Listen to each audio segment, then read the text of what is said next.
Hello and welcome back to Inside Quotes, the show where my brother and I rewatch, review, and relive the staples of our childhood.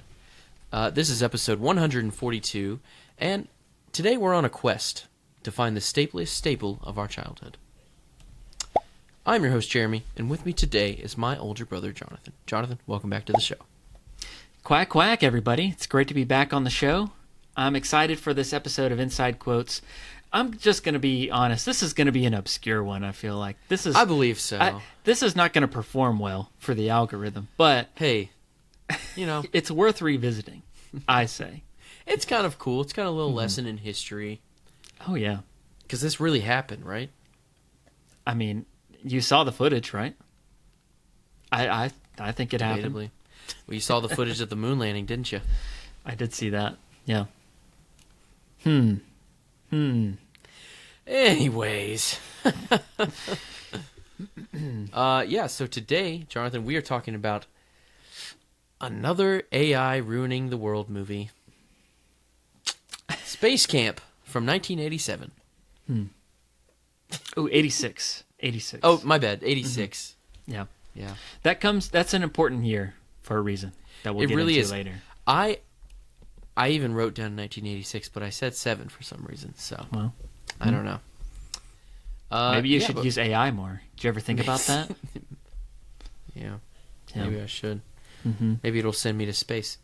Anyways, so we're covering Spacecamp. And also, by the way, if you haven't noticed, our audio listeners might not notice, but we're basically like a costume podcast now because I'm dressed up in a spacesuit. Anything for the views. Jeremy is in his mission control outfit. So tried to do Ed Harris from Apollo 13. I didn't have this fit before, but this is for a wedding I'm in soon. So yeah. What are we gonna do for the thumbnail? I'm posing because I'm mission control. You just go. Perfect. There we go. Perfect. That Hopefully silence you heard was a snapshot for the thumbnail. And we're keeping it in. Continue, Jeremy. All right. So, today we are on our mission to find out if the 1986 movie Spacecamp is a staple or is it a quack? But first, Jonathan, do we have life updates? What's the housekeeping for Inside Quotes? I, for one, I went to Florida, and while I was down there, there was a rocket launch. And that's pretty much all I have to say space-wise. Yeah. Yeah. Well, I recently took a trip with my wife, Kelsey, to Huntsville, Alabama.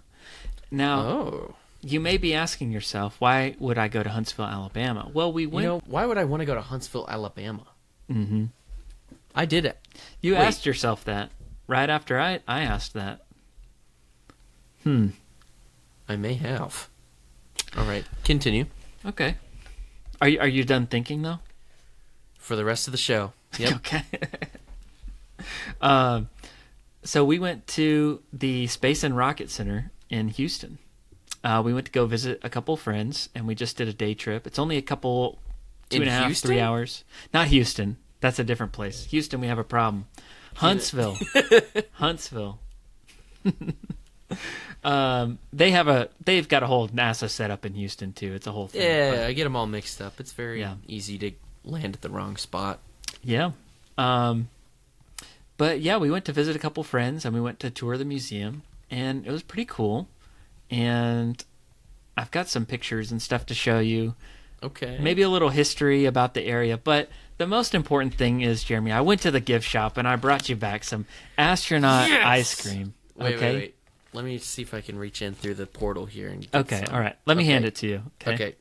Thank you. Woo! Oh, and I'll grab my other one over here. Yeah, here we go. Oh, you have two? Oh, that's great. I thought I was going to have to pass it back to you, but I guess I won't. Well, just take a bite and then pass it back and forth. Okay. Pass the sandwich on the left-hand side, if you will. Should we go ahead and, try it? I guess so, yeah. I mean, it's not like I haven't had this stuff before. You ever had the ice cream of the future? Dippin' Dots? Dipping Dots. Yep. I remember I got Dippin' Dots at Kennedy Space Center once. Yeah. And I also got this stuff, but I don't... You know what?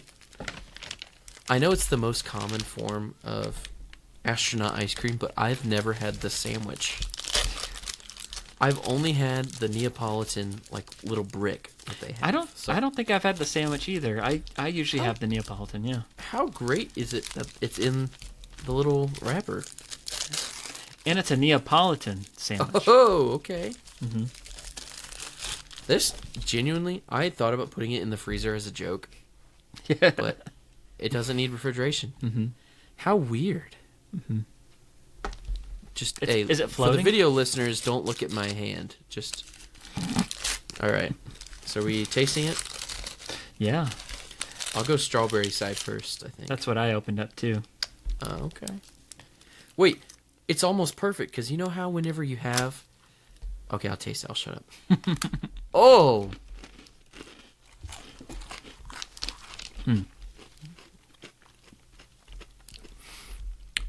I don't know why. I've always loved this stuff, just because it's ice cream. But it is just chalk, you know? It is Not everyone edible loves it. chalk. I've always Yeah. wanted to eat chalk, and I've achieved it.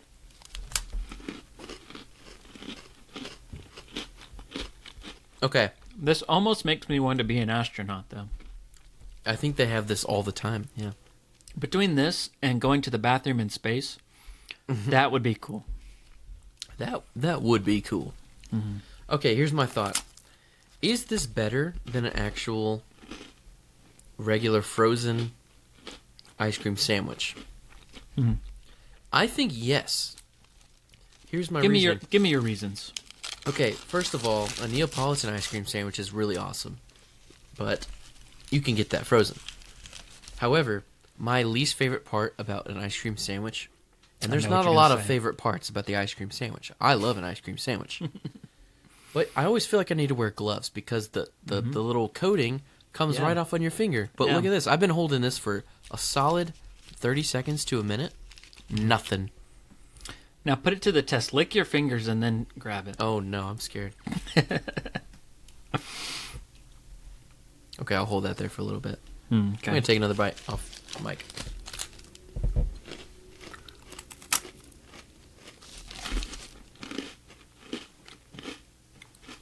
Okay. Just a tiny bit of residue, but it's not even anywhere close. Yeah, I agree with you. That's the hardest part is like washing your hands afterwards. Or just like scraping It's just it a off. sandwich. You shouldn't have to, you know? Yeah. It should be contained. I guess that's why most people leave the wrapper on, but... Okay, well, I'm going to leave that in there for another... When does that expire? 10, 50 years from now? Best Buy. Oh! How long will that last? Mine expires on your birthday, 2082. Okay. We'll be dead, maybe. If we keep eating this ice cream, yeah. I've never seen an expiration date that late. Can y'all see that? Yeah. Wow. Here's to longevity, huh? Yeah. All right. That can't I'll be save good. it. Well, now that it's open, it's probably way less. But, you know. I'd actually kind of want to try one. You should go buy another one and open it on your deathbed as your last meal. My final wish. You want me to do that? Yeah. I'll go ahead and add it to the will. They don't make ice cream like they used to. I think I'm going to save some of this for Abby to try. Okay. I don't think she's ever had it. But I want to eat the whole thing right now, too. So, Jeremy, what do you know about the Space and Rocket Center in Huntsville? I know that it is in Alabama. And it's where a lot of the engineers and stuff work. Space rocket scientists. Mm-hmm. And there's a cool museum there, right? Yeah. So there's a space camp. Correctamundo. Have I been to any of these? No. No. But you know, have. You know who has been to space camp, Jeremy? Who? Oh, come on, just think. Think of a movie besides this one. A movie? Mm-hmm. I was going to say your wife, but... Not yet. Another She'd movie, like Space to. Camp. Oh, Gretchen from Recess School's Out. Yes. AKA one of the weirdest movies I've cried to at the end. And the Digger Kids, they went there too. Right. To build craters on the moon. Of course. Yeah. Well, yeah, What I mean, a good movie. That's pretty much it. Yeah, the museum opened in 1970, and basically it's where there was a lot of rocket testing done leading up to for the Apollo program. So, Okay.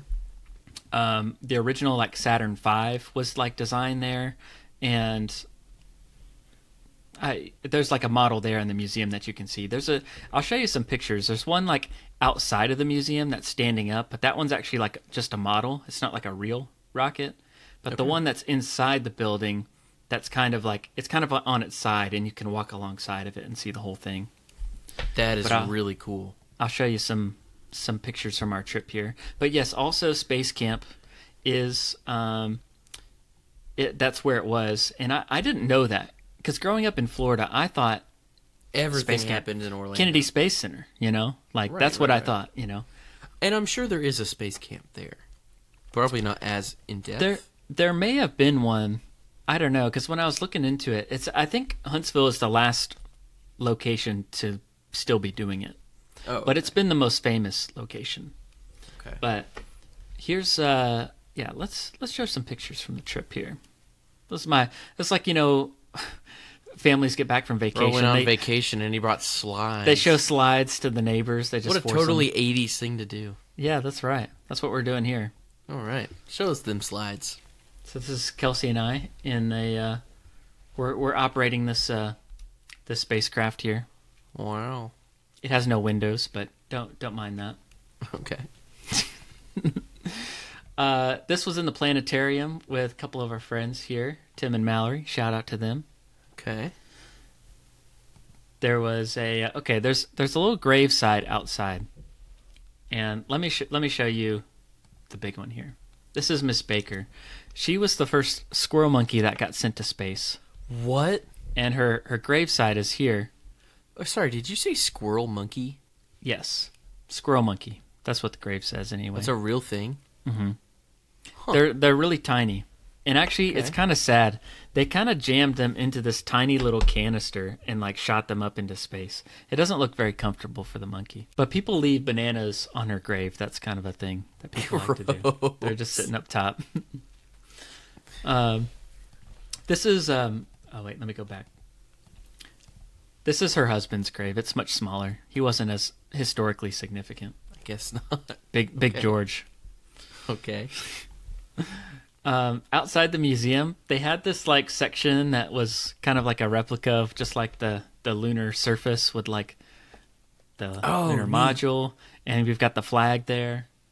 That's cool. So, and in the background, you've got the model of the Saturn V rocket used for the Apollo missions. Okay. I should have had my wife on this episode because she knows a lot more about this stuff than I do. You're wearing her spacesuit. You're not supposed to let people know I'm wearing her clothes. She's a teacher. She's got these kind of outfits, Sorry. So that was pretty cool. Here's just some more angles from down below. I mean, these things were pretty tall. I don't know if you can tell by the picture, but Yeah. That's very tall. Also, props to Kelsey for being that kind of teacher that dresses up for her kids. Yeah. That is the coolest thing ever. Yeah. Mm-hmm. Yeah, she even does like a Star Wars week and a Toy Story week. And here is the Pathfinder. This was one of the space shuttles that the astronauts used to like train on. This one didn't actually go to space. Okay. But this is what they use this to, train and prep for their missions and whatnot. Okay. So there's a whole like rocket park outside of the museum, and then there was also a bunch of Star Wars people there. All right. So that makes sense. They were walking around some kind of heavy stormtroopers were kind of walking through there, and Darth Vader. Okay. Hey, some people say Space Camp is a Star Wars movie. And then here, right when you go into the museum, so apart from all that, they've got a lot of stuff from the Apollo missions that I don't have all the pictures of right now. But just like through all the years, through all the Apollo missions, like they had one of those, in Apollo 13 when they're walking across that like metal bridge to get onto the space shuttle, like board it. Like I got to walk in one of those. It was just inside a building. Really? But I felt like I was in the movie. Like I was just walking across, about to get on. Yeah. Blasted off into space. Stormtrooper outfit. That's double immersion. Yeah. So there was a lot of cool stuff. But when you first walk in, there's like a whole like space and pop culture museum. So there was some like pictures that Kelsey got of some like Disney books and things like that. But I'll tell you what, my entire trip, Jeremy, I was having a flashback to a movie I saw when I was a kid. Spacecamp, 1986. You might be familiar with it because we're going to be talking about it. Quite so. And there was no mention of this movie in this entire museum, not even in the pop culture thing. So Wasn't I was it like, filmed there? That's what I had. I was like, it had to have been filmed here, right? And I had to Google it and make sure, like, yes, it was filmed here on location in Huntsville. It even says it in the credits.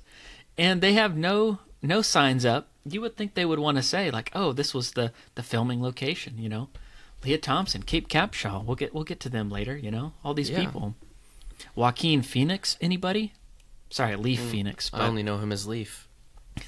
But I was just like, why don't they have anything up talking about this? And so I immediately exactly how you feel. That's exactly how I felt when I went to Ford's Theater on April 14th, 2025. The 160th anniversary of the assassination of Lincoln. Sat right next to his booth. Not a single person knew what was going on. It's crazy. Are we the historians of our time? Possibly. At least of obscure 80s movies. Okay. I was the only one there walking around like, this is the place from Space Camp, They're just talking about, look at all this history, People really did something with their lives here, but yeah. Yeah, it's like real history. But I love movie sets. But I was just like, I hadn't seen this movie in so long. So I was like, I need to watch that. I need to see how that holds up. And I told Kelsey about it, and she had never heard of it or seen it. And so, when we got back, we wanted to watch it. And then I was like, we should cover this on the podcast. We should put this movie to the test. All right. Well, yeah, that is just crazy. That they didn't even have a tiny plaque in the corner that said, Space Camp was filmed here. And to be fair, this is a very obscure movie. Like, we didn't even have the movie. It was recorded on VHS TV. Because our mom recorded it randomly in the 80s. Was this a straight-to-DVD movie? No, it went to theaters. It was like a big production. It was done by ABC Studios. It was like they had a movie studio that lasted for a few years, and then it kind of just went out of business. Probably this movie didn't help. But no, it was filmed in the summer of '85, and for like an '86 release. And the trouble with this movie was it basically came out like a few months after the Challenger disaster. Yes. And so nobody was in the mood to watch a bunch of kids like have a space accident, a disaster movie. Very, very poor timing. It was just bad timing. So it didn't help its chances. But what I did read is that the popularity of Space Camp, they started Space Camp in 1982. After this movie came out, like their attendance doubled. Like it got tons of kids interested in going to Space Camp. Oh, what they made it seem like was because Star Wars was really driving everybody to go to Space Camp. But at least that's why they started it, probably. Yeah. Well, that's interesting. At least that's some positive effect from this. Mm-hmm. Wow. So yeah, it didn't make back its money, but yeah, I was surprised. Like, just at all the different people. We'll get into it later. I was starting to go down the rabbit hole of all the people in this movie. Well, Jonathan, before we get into the history and fun facts, let's go ahead and let the people that have not seen this movie, which is probably everybody, what they're missing out on. So, go ahead and read a storyline. Well, for those who haven't seen this yet, American kids go to a space camp during the summer holidays. They learn how to operate the space shuttle, and a team consisting of a guy who just entered to meet girls, a wannabe astronaut, and an instructor who wanted to go on a mission instead of teaching can sit in a shuttle while testing the engines. Then they're launched by mistake. Whoa. Hilarity ensues, right? I love it when we say hilarity ensues at the end. Hilarity ensues. Kind of not, though, because, the Challenger exploded. It was like a national tragedy. Yeah. Mm-hmm. All right, well, history and fun facts. All right, this movie came out in 1986. It's directed by Harry Weiner, and it is rated PG, but it really probably needs to be PG-13. There's a little bit of cussing in this. It's an 80s PG. It's an 80s PG. The tagline on the poster states, "A great fun space adventure." It is 1 hour and 47 minutes long. It is streaming nowhere. You could rent it, I think, but Jonathan had it on DVD, and I have it on... I got the 2-pack with War Games, so... Another obscure 80s movie, huh? Yeah, well, I feel like War Games is a little more well-known than Spacecamp, actually. Really? But I never liked that one as much as Spacecamp. If you want us to cover War Games, let us know. Yeah. We'll put it to the test. Yeah. So, yeah, it's not really streaming anywhere unless you rent it. So we had to watch it on DVD and or... It's on the whole thing's archive. on YouTube. Actually, I did. Oh, really? I did find it. Yeah, I did see that. Well, it's streaming on YouTube. Yeah. Spacecamp is also a novel written by Joe Claro. Oh. And it was partially filmed at the U.S. Space and Rocket Center in Huntsville, where you've been in Alabama. Yeah. Home to the first and last remaining Spacecamp program. And Jonathan, you had some fun facts yourself, right? One question I actually was curious about with. Like Leah Thompson's in this movie, and she seems like she's younger in this than she is in Back to the Future. But this was after Back to the Future, so she was the same age. Really? She just seemed younger in this one. I don't know. Maybe we're not used to seeing her in the 80s versus in the 50s. True. Yeah, maybe that's it. That's possible. And she did look older yeah. when she was in the 80s. Yeah. So we're not. Maybe she really is a time traveler. Who knows? Mm-hmm. And now for a little story about history. Historical segment. There we go. All right. One of the most fascinating things about Spacecamp isn't actually the movie itself. It's the unbelievably bad timing surrounding its release. The movie was supposed to be this fun, family-friendly space adventure. Kids accidentally get launched into orbit. There's excitement, there's danger, there's teamwork. It's very classic 80s, inspirational sci-fi stuff. You get the picture. But then real life intervened in the worst possible way. On January 28th, 1986, the Space Shuttle Challenger broke apart just 73 seconds after launch, killing all 7 crew members on board, including teacher Krista McAuliffe. I think that's how I'm not sure how you pronounce that. The disaster shocked the entire country and became one of the most scary moments of pop culture in the 80s. And most people remember exactly where they were when they saw it happen. And here's the brutal coincidence, Jonathan. The central crisis in Spacecamp also involves a shuttle malfunction tied to a solid rocket booster. The same component that failed in the real-life Challenger disaster. According to IMDb trivia and later reporting, this movie's release was delayed for months because suddenly a lighthearted shuttle adventure felt horrifyingly close to reality. when the movie finally hits theaters in June of 1986, audiences were still not ready for it. Some people even thought the film was trying to capitalize on the tragedy, even though they planned way before the disaster even happened. Sure. Yeah. The film ended up grossing less than $10 million. I think it was $9 million domestically, and basically became known as a marketing nightmare. And honestly, watching it now, you can kind of feel the shadow hanging over the movie. And it should have been this optimistic celebration of the space program that got swallowed up by one of the most traumatic moments in NASA history. It's one of the clearest examples of how real-world events can completely change the way audiences receive a movie overnight. Kind of like Lord of the Rings and the Twin Two Towers, huh? Yeah. Yikes. Mm-hmm. Very similar situation to that. Yeah. Well, that's my little story. Well, I mean, yeah,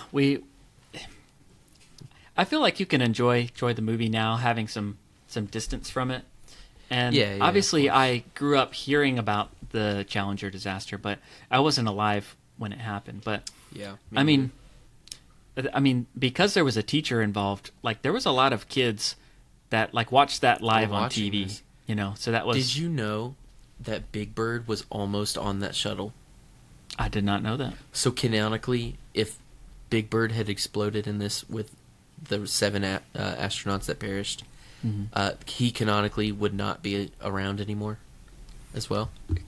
You could say that if you're interested in the Sesame Street canon.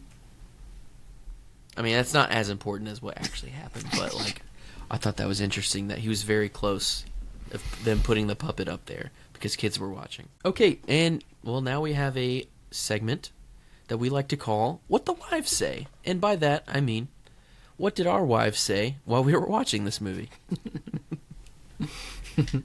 What did Kelsey say? What do you think?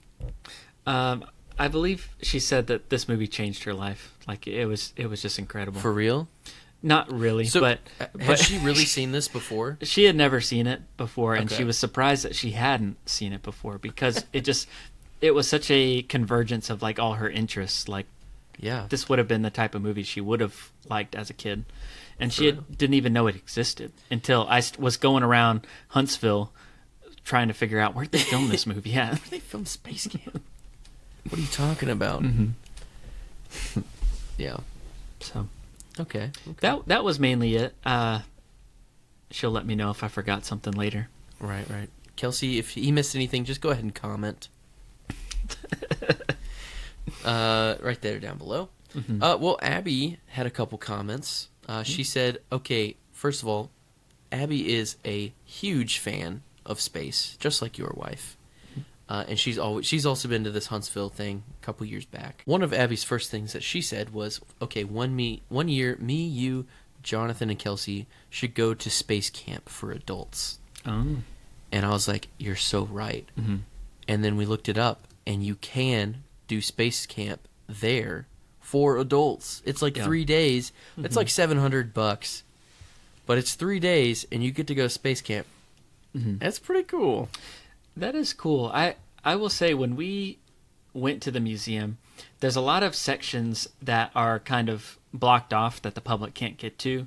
And you just know, like, oh, that's where all the Spacecamp kids get to go to. Like, there was even some areas where we got to see kids, like, go into certain, like, areas and work on things. And were they wearing suits? Yeah, some of them were. Really? Yeah. Oh, it's so cool. But, so you do get that kind of, like, you feel like you're missing out because, like, you didn't get to go to camp. You're going through the museum, but kind of like whenever you get the base model sedan at the dealership and they have like the fake buttons. This is where the extras go that you didn't pay for, that they didn't get you with. Yeah. Well, anyways, right after she said that, she said, "I feel like you're writing down every word I say." And then she said, "Don't write that down." And then she said, "Don't write that. Don't write that down. Don't write that. Leedle, leedle, needle, deedle, dut." I'm not sure what that means. Okay, but for her real comments, she said, "This movie is so dramatic for no reason. For no reason? Just like even before they went into space, it was so dramatic. Just all the acting and stuff. First comment, right whenever they realized they were in space and they were having fun with the zero gravity, she was like, wow, good thing they're not scared. Yeah. And then one thing I want to say about her is that Abby is so cool because she recognized the Morse code for SOS in the movie. No subtitles. She recognized it. She did a couple things with, she tried to learn SOS and spelling her name in Morse code. That's pretty much all she can do. But that's pretty dang impressive. More than I can. Me as well. Maybe that's what the Leedle Needle Deedle that the comment was. I'm not sure. Anyways. All right. Shall we get into our test? I think so. I think it's time. Okay. It is time to put the 1986 movie Spacecamp to our stable IQ test. Is it a staple? Is it a quack? Is it the stapliest movie of all time? Let's find out after a quick commercial break. To our Back sponsor. after these messages. Yeah. Since this is our second time, I guess I would go over our criteria for our test. Yeah. We have a test that meets our IQ standards, and IQ stands for inside quotes, if you didn't realize. Movies must collect at least 6 points to be a staple, 10 points to become stapliest, winning up to a total of maybe 13 points, but 10 plus is a stapliest. In the following categories: quotable quotes, magnificent music, actors and characters, rewatchable review factor, sensational set design, proprietary props, fantastic foods and where to find them, cinematography and animation, costumes test, and the cool credits test. But if it does not pass more than 6 of these points, Quack, quack. it's a quack. Labeling it as an official quack of Inside Quotes. Doesn't mean we're not going to watch it. It's just not as good. So we'll see. We'll see if this movie's a quack or not. We're trying to be a little more objective, in our reviews. So. Yeah, so buckle up because we got a long test here. So, we'll first start out with our quotable quotes test, worth a total of 2 points. The criteria must have at least 5 quotes that we can come up with on the spot, and 10 without help to be winning the full 2 points. And we like to start this out with asking our listeners, our favorite followers on Instagram, and we usually ask them, hey, what's your favorite quote from this movie? We're about to record it.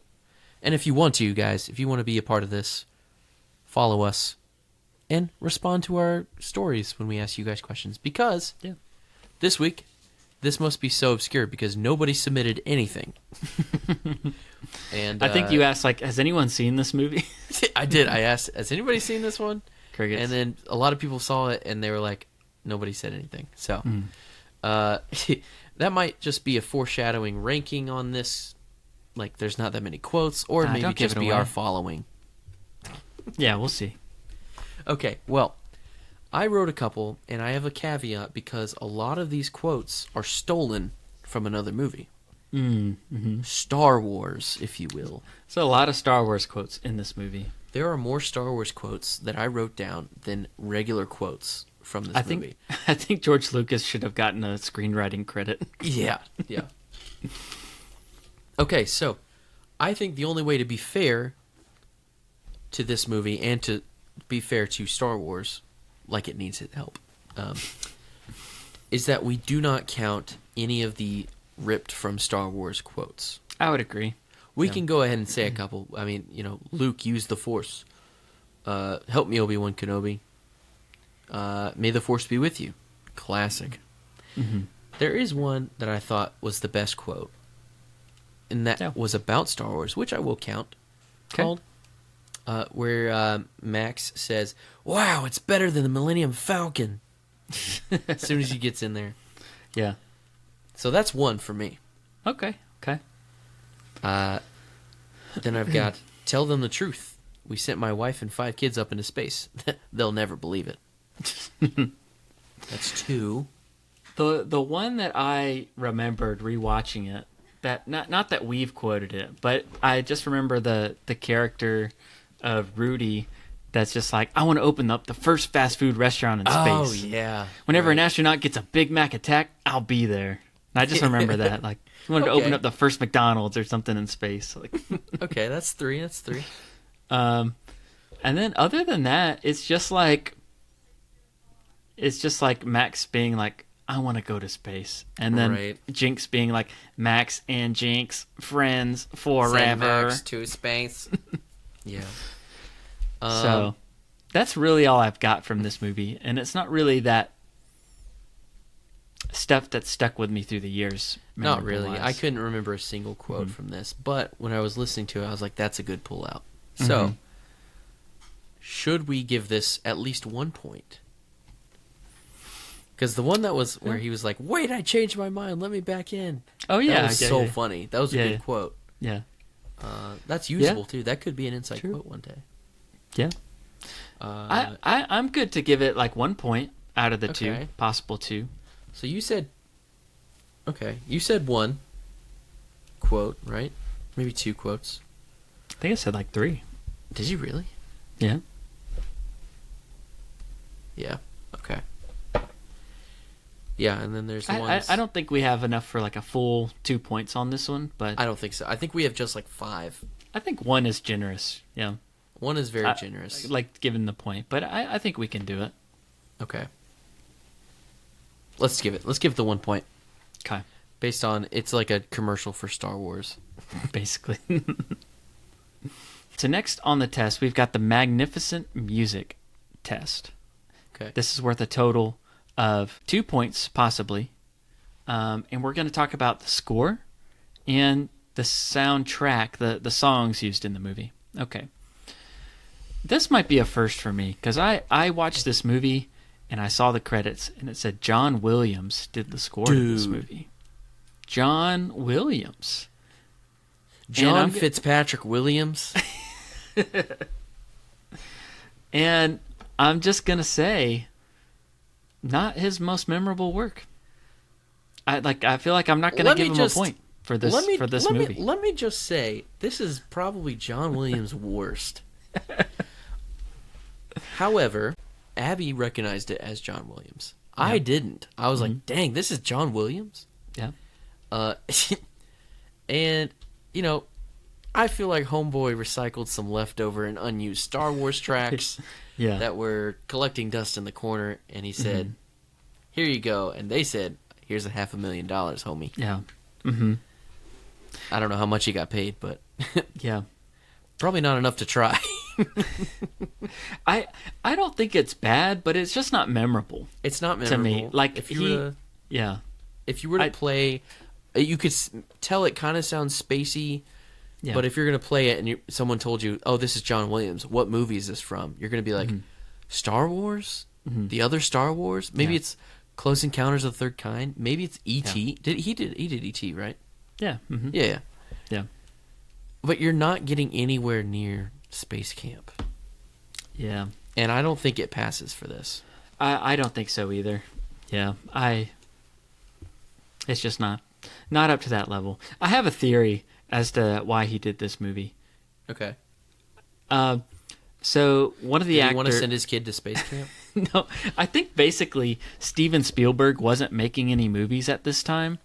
And he had just married Kate Capshaw after Temple of Doom. Okay. So I feel like she was in this movie, and he was just like, Johnny, why don't you go over there and do that one? You know, like why don't you just go over there and you know, just throw her a bone. All right, fine.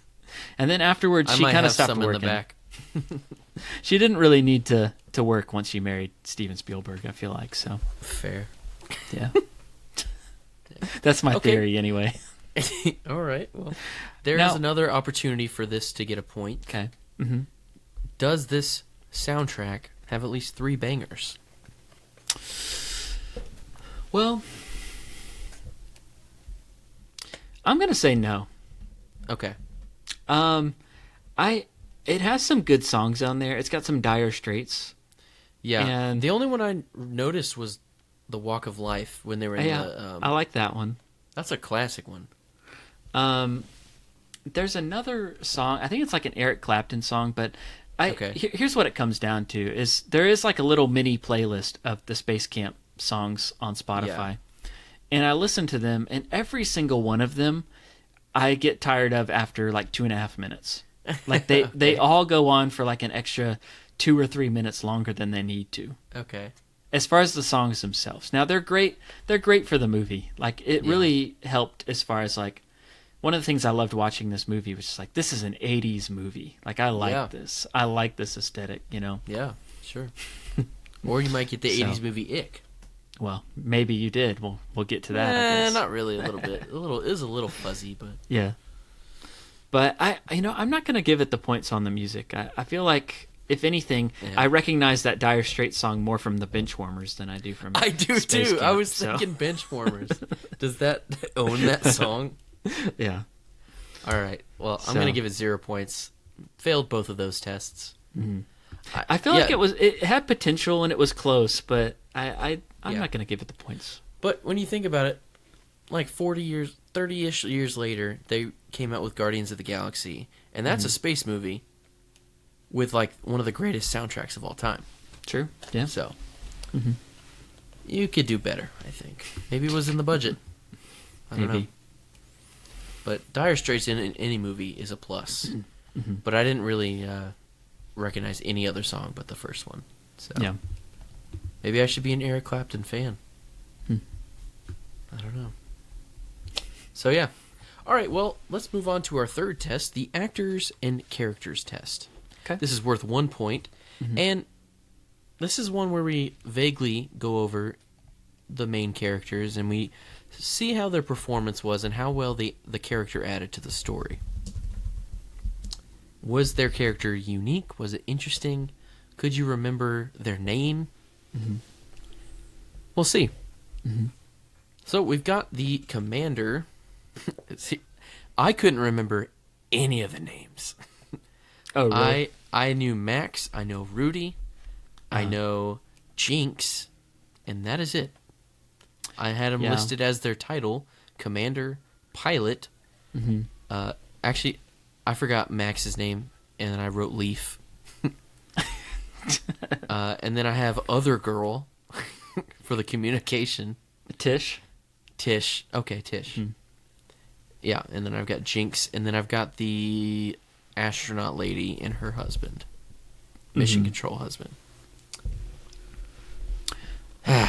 So not really stand out on the names for me, but that's not all the character has to offer. Yeah. Well, so yeah, I feel like this is definitely a story of just like diverse group of people with different clashing personalities are forced to work together, you know, to solve the problem, to survive, make it back home. Is this just Space Breakfast Club? It might be. Or did Breakfast Club come out after? Probably before, actually. Okay. But yeah. It's a good call. All these 80s movies are the same. We've got Andy Bergstrom, played by Kate Capshaw. Okay. And she's a NASA instructor. Well, astronaut and instructor at Spacecamp. And she's upset that she hasn't gotten to go up. She's like, that's been her dream. Mm-hmm. We've got Kevin Donaldson, played by Tate Donovan. Okay. Did you look up this guy on IMDb? Don't do it. Don't do it. Don't look him up. Oh, I'm just asking if you did. Abby recognized him as the dude from the OC, because she just recently started watching that, maybe 6 months ago. And then she quit because she heard it got bad. Mm-hmm. Well, what if I told you that Kenai from Brother Bear and Hercules were in a movie together? I would say that's true. Well, there you have it. Yeah, Tate Donovan was the voice of Hercules. I feel like I did look it up whenever she said the. Oh, that guy, is that the dude from the OC? And I was like, huh? he was one of those guys that I was like, I know I've seen him before, but I was like, what is he in? Yeah. And then I had a flashback to when we covered Hercules and feeling like we did this exact same thing. We're like, oh, it's that guy? Oh, okay. Oh, he's in Spacecamp. Oh. Yeah. But yeah, he's almost sent to camp as like a punishment or something to kind of his grow dad's up rich, or and something. he's like, Yeah, he doesn't want to be there, but he's just like not taking it seriously. We've got it's Catherine. just Spacecamp. It doesn't matter. Yeah, I don't take any of this seriously. None of this is real. Leah Thompson plays Catherine, and she's like an aspiring astronaut. And what I don't understand is why her and Andy have this like contentious relationship. Like she is like jealous of her. Like she's like not jealous, but like she's threatened by this like girl that signed up to go to space camp. Dude, yeah. I remember it Like, may I just be like, understand. I want you to be great, so I'm gonna I'm gonna be harder on you. Yeah. But like it definitely seemed like she was beefing with this. She's like, I want to be girl. the only female in space, you know? Yeah. What are you doing? I want to be the first female commander. No, you're not. You're going to be the what do we have? Pilot. The pilot. The pilot. Yeah. Yeah. Back off. That's Yeah. my job. I thought that was a little much, but But I appreciate the fact of like her, like if you're really serious about this, then then I'm gonna put you through the ringer and make sure that you're really up for it. Yeah. We got Rudy Tyler, played by Larry B. Scott. He loves He was science. a good character. I liked him a lot. I liked Rudy. He was always one of my standouts. Yeah. Spit it out, Rudy. My name's Rudy. I meant the gum. That was a good scene. Yeah. We've got Tish Ambrose, played by Kelly Preston. Yep. She remembers everything that she reads. She's got photographic memory. Okay. She comes off as like kind of a ditz, but also she's pretty smart. So she helps him out. She wants to communicate with the aliens that are out there, but she can't do that until she's out there. You know what I mean? Yeah, yeah. Like once I get out there, I can communicate. She's a little boy crazy too, I'd say. Little boy crazy. Yeah. And then, well, did you recognize her? Probably not. I don't think I did. Unless you looked her up. I still, Okay. if I were to guess what she's in, I wouldn't have a guess. But she looks a little familiar. I just know the name, but she was the mom in Sky High. So, I don't know if you...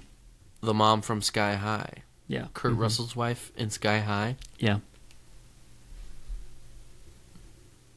So there you have That's it. right. Okay. So at this point, she hadn't peaked yet in her acting career. Basically, yeah. 2005 was her year. Gotcha. Yeah. Okay, cool. And then Same we've for got... Joaquin Phoenix. Yeah. Well, that was 03. Never mind. Max Graham, played by Joaquin Phoenix. Or was it? Joaquin. He was I think it's credited pronounced as Leaf. Leaf. Yeah. Dude, their parents, man. I remember reading about them back in the day. They were all like, like River, Leaf. Yeah. They like all the siblings have like nature names. And, Yeah. I mean, I went to camp, not space camp, but Bible camp with this kid named Rainey, and he had a little brother named River. oh, okay. So I guess they probably got inspiration from those two, maybe. But why did he change it to Joaquin? What is that, his middle name? I don't know. I didn't look at the Joaquin. story. All But right. he's a younger kid, and he's been to junior camp a few years, but he's ready for the Yeah. big time now. Did he you know. sneak into what is this, varsity camp, senior camp? Yeah, the varsity Ducks team. They're like, go back to junior camp, and he's like, no, I'm good here. he's the Adam Banks of the space camp. Yeah. Low-key, kind of the smartest one. Yeah, kind of. He's friends with a robot named Jinx, I don't know how he has access to this like Dude, $1 million. Biggest plot hole ever. $27 million robot.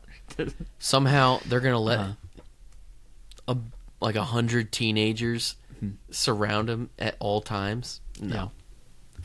No way. That's like a 15-minute demonstration, and then we lock him up. Yeah. But is there anything else you want to say about the characters? Well, I just wanted to say Jinx really lived up to his name, and he I didn't think about that. He causes this whole mission by turning into a real Jinx. Yeah. Oh, he jinxes it. Yeah. How do you feel about the characters, though? Do you feel like these are memorable? Do you feel... I think because it's such a diverse group of kids, and they're trying to do the Breakfast Club thing, they're trying to do the recess schools out thing. Well, that wasn't out by then, but it's a trope to have a bunch of different and like melting pots so they can all learn. This came out the same year as another camp movie that we love, Ernest Goes to Camp. Yeah. Maybe that was 87. Yeah. Yeah, because next year will be the 40th anniversary. And let me tell you what, Max is no Crutchfield. I'll tell you that. I agree, but you know what Max is?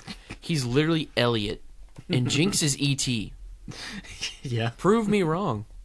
I can't. I feel like that's the trope that worked, like 2 years prior, and they're like, oh, let's just do that again. No Reese's Pieces included, though. True. But is this Joaquin Phoenix's first movie? I think yeah. so. I think it's one of his... It's got to be, yeah. Yeah. Yeah. He has the same raspiest voice that he does today. So... And you can tell. It's so weird. I don't know. So as for me, I think I am going to give this a point for this category. I have always liked the characters. I've always remembered them. Yeah. And I mean, the acting isn't like great or anything like that, but I feel like it's the acting is an 80s kids movie. It's not very good, but it passed for its time. But I think it's fun characters, and especially Max is a standout. I think I always liked Rudy as kind of a side character. I love science. I'm just not good at it. So I wrote him down as the klutz that comes in clutch. He knows which wire to cut. Yeah. He messed it up at first, but then he came in right when it mattered. So, yeah. And I think I would definitely let this pass. I think it's a great characters written, and like, you got to give him a pass for acting. It's not like the greatest, but believable for the situation, the crazy situation that they're in. Yeah. I think the one thing that didn't really, I think Abby made a mention of it. She didn't like how like not scared they were when they got into space, and they were just like 0 gravity. But maybe they're just diehard space nerds. Yeah. I don't know. I feel like I'd be panicking. Yeah. I would be panicking if that was an on-purpose mission. Yeah. Me too. So, but anyways, we'll give that a point. Yeah. Let's just do that. Okay. All right. So, our fourth test, we have the rewatchability review factor. Is this movie rewatchable? Like National Treasure? Is it one that you can watch over and over again? Basically what I'm asking, does this movie steal the Declaration of Independence? It's a great concept. Great premise. Poor timing in real world. But great premise. You have to admit. 40 years later we could admit that, I think. But you're talking about Spacecamp. Yeah. I thought you were talking about National Treasure still. Oh no. That's just what I. Yeah. know. Yeah. Yeah. I mean, for me, this is a movie I'm gonna revisit because it scratches an itch for me. I love disaster movies. I love space adventures. So this is just for me. It's gonna be something that I revisit like every so often. But to be fair, definitely haven't watched this since I was a kid, probably middle school, maybe. This might be the second or third time I've ever seen this movie. Yeah.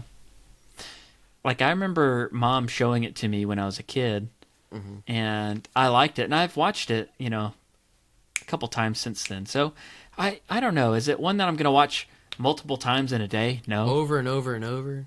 But, yeah, I don't know. I guess I might be willing to give it a point, because it is one that I'm going to want to visit, like, every 10 years or so. Yeah. But I don't know. Is that... I don't know if that is enough to pass the test, okay. though, Okay, well... I would say, is it a movie you're going to want to watch every year? Mm-hmm. I'd say no. I don't think so. I'd say no. Yeah. Yeah, I think we might not be able to pass this one. I just feel like good call. It's just not, especially the ending. Like, a good movie that makes you want to rewatch it is the ending. Mm-hmm. I want to, I need to watch this over again. What's wrong with the ending? The ending, they land, bro. What's wrong with that? That's it. Go straight to credits. They don't show them getting out of the shuttle. You don't even cheering. Not the world. The world doesn't even know they were up there. The second the wheels hit the runway, it just fades to black. We don't even know so if mad. It came to a complete stop before crashing. It could have exploded. And... No idea. Yeah. So I think this is not very rewatchable, although has a great premise. There's other movies that have great premises that are very rewatchable. Yeah, that's true. It'll probably be at least 5 years till I watch this again. Oh yeah, at least, yeah.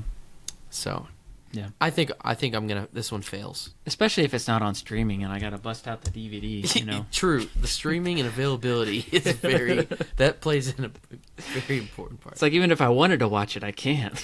So we do recommend this movie. It's not that rewatchable. Yeah, it's fun. If you're into those types of movies, I think you would like it. Yeah. All right. Yeah. Okay. I'll do the next part. Alrighty. Sensational set design. Does the set design blow your mind? Okay. Have you been to space? I have not. But I feel like I have after this movie. Okay. Okay. I'm going to give this one a point.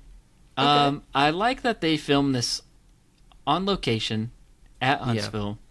Yeah.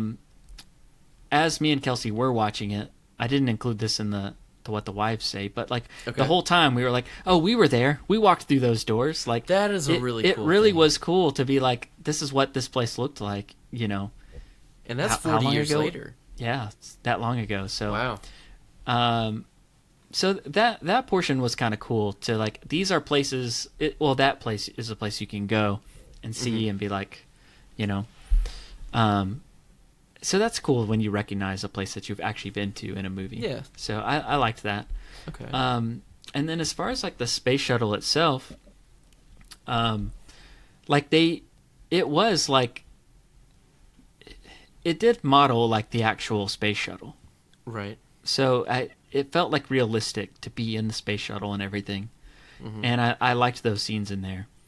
One thing I was going to say about the filming locations with this movie is I think that they're trying to make you think that the space camp is in Florida, or they're just not saying at all, because I know, and it even says in the credits that it's filmed in Huntsville.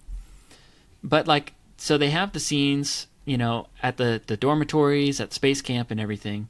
But then they're like, we're going to drive to the beach and see the shuttle launch, which is in Cape Canaveral, There are beaches in Alabama, but nowhere near Huntsville. Yeah, they're not doing that kind of rocket launch, So, so unless they drove there all night, and then came back when the kids sneak out, on their little date. But so they don't really say. Also, Jinx on the side of him, it says Kennedy Space Center. Okay. So that's why I think I grew up being kind of confused about where Space Camp was, because I just kind of thought it looks like Florida to me, But you'd think with how big Kennedy Space Center is that they would have a space camp there. And they may have at some point, but I mean, just because I know the filming location, it is kind of a weird continuity thing of they are here in Alabama, northern Alabama, and now they're on the coast of Florida. Yeah. Like that, Yeah. But I think the filming locations were good, and even the scenes in space, like the scene where they go out there to try and retrieve the extra oxygen. Like, is it Interstellar? No. But, like, I was hooked, I thought it looked good. I was, yeah. Actually, I thought this movie as a whole, when I was telling Kelsey about it, I thought this movie was going to be trash. And I liked it a lot better than I thought I would. Really? Yeah. Okay, yeah. I do recall, when I think about this movie, I think about that scene where the oxygen tank knocks him loose, or he gets, Max gets shoved out into space by himself. Yeah. And then she's like, oh crap, I gotta get this kid before he dies. Mm-hmm. And so she's like, I'm right there. And it's a very intense scene. Like, yeah. This kid could be lost forever. Mm-hmm. And so could she. Yeah. And I feel like that's always an untethering moment. Oh my gosh. That's such an intense... so scary. Oh my gosh. Yeah. Okay. Yeah. Spacewalks are very intense and always put them in a space movie. Yeah. That's what I think of when I see this. Yeah. So I'd give it a point for the set design and everything. Obviously, there was some stuff they had to shoot on a soundstage, but... Soundstage, and the gravity was kind of like hit or miss. It was like...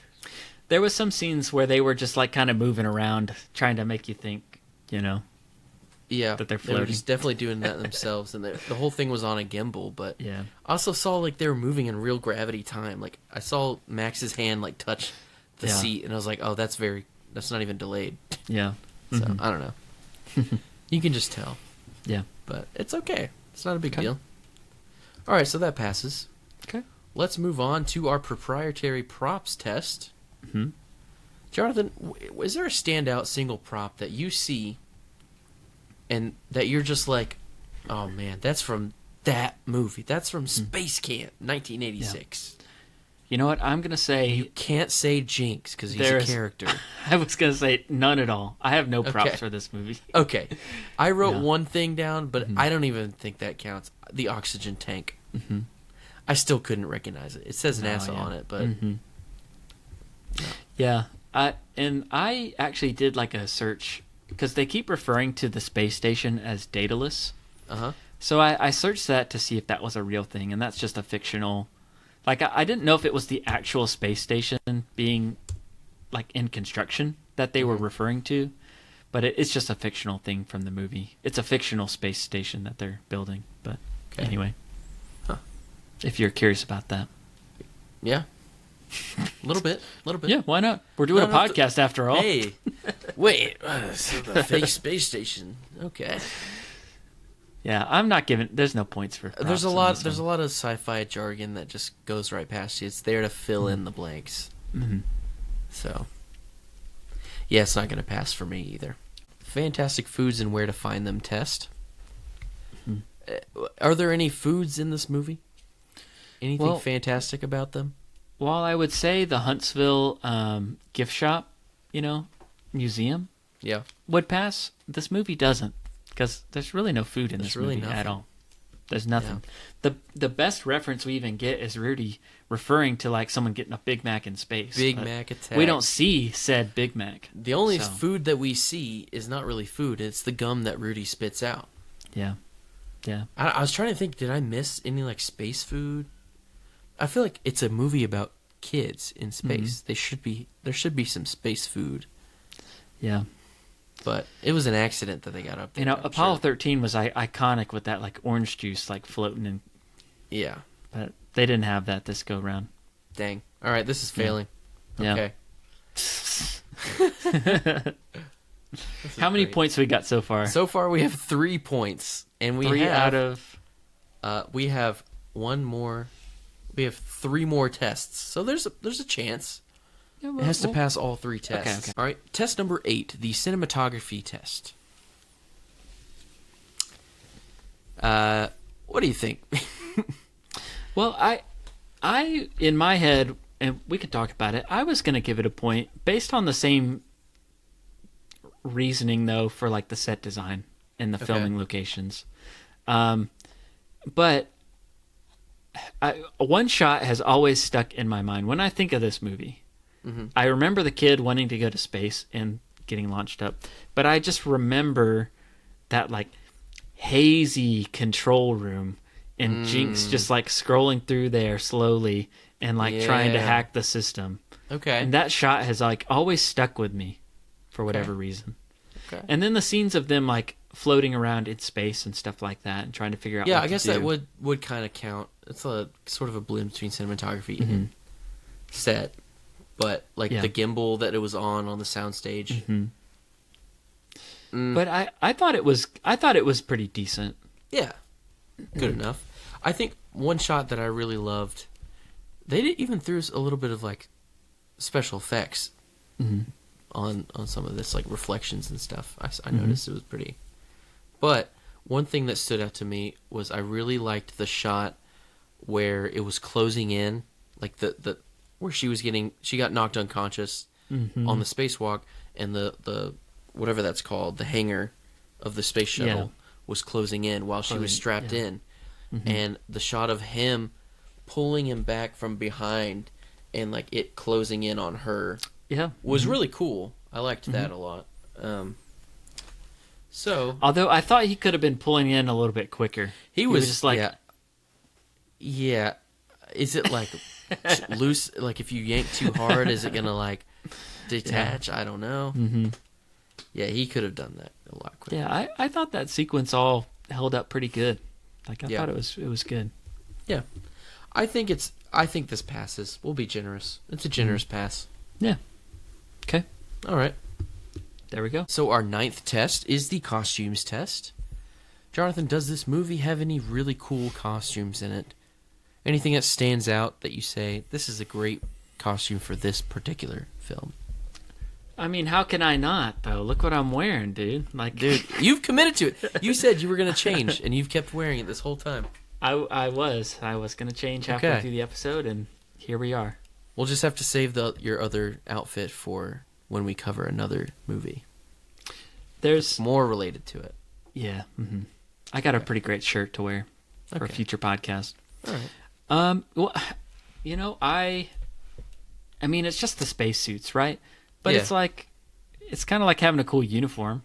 Yeah. I thought it was kind of cool. Also, when Tate Donovan's character, Kevin, is his name Kevin? Yes. Kevin Donaldson. Yeah, when he shows up in the Jeep, right? Yeah. He's got this like green short sleeve button up shirt. And I said to Kelsey, that's a nice shirt. I wish I had that shirt. Okay. So that's a good. I liked it. All right. So, I liked, along with the spacesuit, you could tell this was a space camp movie because these kids were in these spacesuits, like the jumpsuit, like what you're wearing. Yeah. But also they had their regular sneakers on. True. Yeah. With it, so I think that was cool. I'd say let's pass it. Okay. Anytime there's a spacesuit, it's gonna get a pass. It is in my opinion. I think. Yeah, let's do that. All right. All right, Jonathan. Our last test of the evening. We've got the cool credits test. Now, Jonathan, we factor in the opening credits, the end credits, and a bonus point if there is a memorable DVD menu. I did not watch this on DVD, so I didn't see anything. And this movie came out after DVDs, or before DVDs were invented. So, I don't know. Did this have a good DVD menu? It didn't. Yeah, Okay. It was just the standard, play All right. movie, scene selection, languages. All right. Languages. Okay. No, nothing. So, nothing on exciting. the DVD menu. I, for one, am very pissed off at the closing credits. Because it just... Honestly, the credits interrupted the end of the movie for me. You wanted a few more minutes. I You needed an at least epilogue. an epilogue. Yeah, I did. And the credits were boring. It was just plain black screen credits. Just fade to black. Yeah, nothing exciting there. And the opening credits also. I mean, it had some like space shots, but nothing creative. flashy. Yeah. Okay. you know. So I don't think the credits were cool, and I don't think it had a good DVD menu. So All right. no points for me on this one. No points on... No, I think this fails. All right. Let me count these up. Let's calculate it up. Oh, no. Oh, no. Okay. 1, 2, 3, 4, 5 total points. Okay. On the IQ test. 5 out of 10. 5 out of 10. That's... Mm-hmm. Well, I mean... This is officially not a staple. Yeah. On the IQ test spectrum. It's a quack. This movie's a quack. Mm-hmm. Our first quack. Everyone was always like, you know what? We're not hard enough on movies. Yeah. Well, there you go. And now we are. We picked one out of obscurity so we could be hard on it. There we go. We do like this movie still. Yeah. But it's a quack, you know? Yeah. Mm-hmm. So what do you say that this would equate to? Like a 2.5 then on Letterboxd? Like we kind of like it. I mean, that's a half. Yeah, that's like half of 5. Yeah. I think on my personal, I think I gave it like a 3 because I like it a little bit better than that. But, a little bit biased, you know. But like as far as, you know, the inside quotes, you know, 2.5. I think people's reaction to this would be, probably let's go 2.5 on that. Okay. Yeah. I think whatever people's reaction is to this, they're like, oh, this is a kooky 80s space movie. Mm-hmm. Kooky. That's quack. That's a quack. That's a quacky movie. Yeah. Yeah, I don't think anyone's expecting much different. Again, we liked it, but you know, it's not perfect. Yeah. And there's a lot of other, I mean, really great space movies out there, so I agree. Well, this is a great wish fulfillment movie and a good disaster movie. So it really lines up with your your own target my tastes. Market. Yeah. Yeah. I mean, this is definitely the kind of movie I liked as a kid and still like to this day, so. This movie could be better, I think, especially if they could remake it maybe in the early 2000s. I wouldn't say today because it would look bad, but yeah. Did they ever? No, there's been no remakes. I mean, it wasn't really successful, really.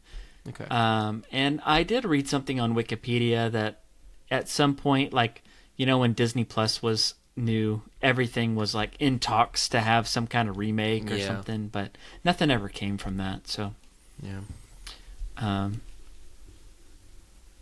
I just feel like it'd be hard to get someone to care about a movie like this. So, actually, I mean, like in these days, like, I mean, we don't really do that much.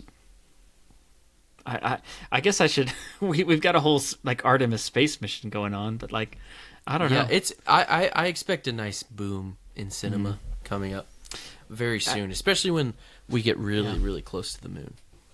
Actually, landing. Disney Plus even had some kind of like, I can't remember what it was called, but it was like a kids space adventure, like direct to Disney Plus that they just like kind of nobody watched it and they like took it off the platform. Oh wow! So I just feel like if they did make Spacecamp, it would just be something like that.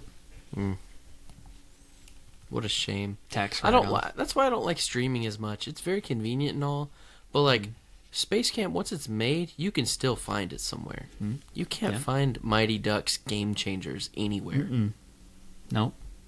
It's a fever dream. You have to come to us. We watched both seasons of that. Yeah. Big fan of a dead show. Here we go. You know what?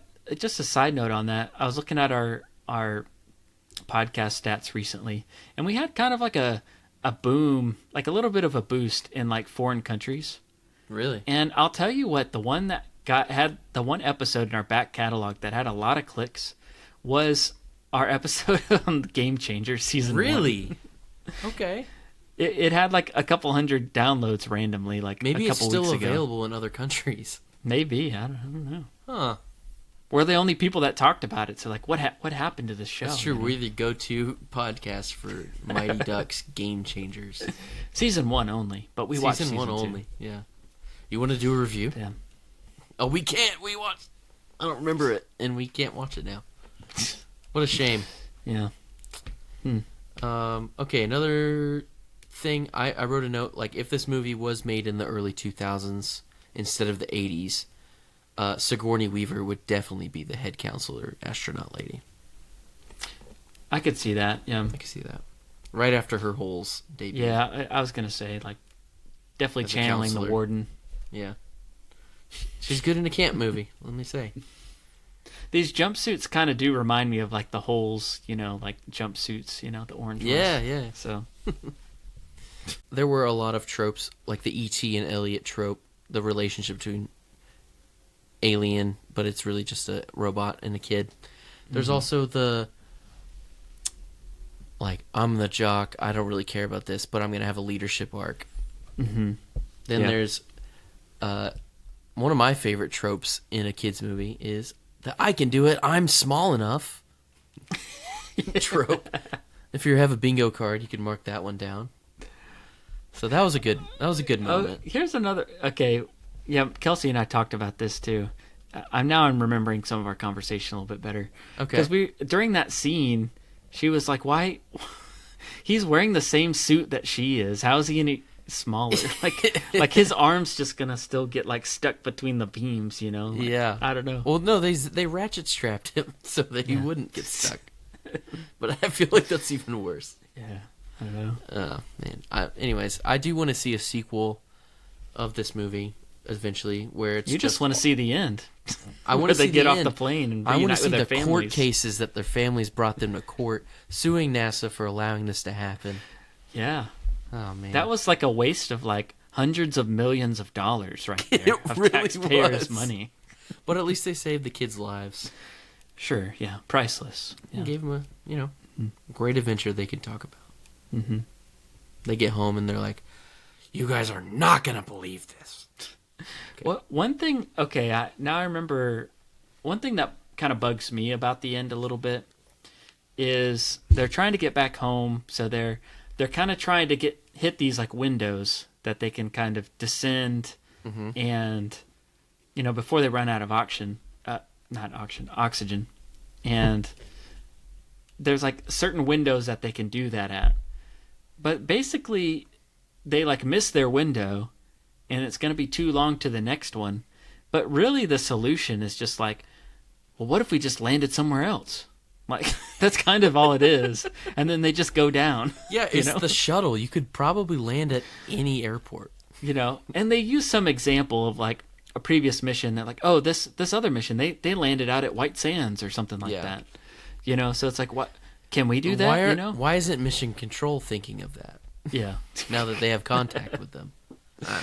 So, that's why this just movie's felt a quack. Yeah.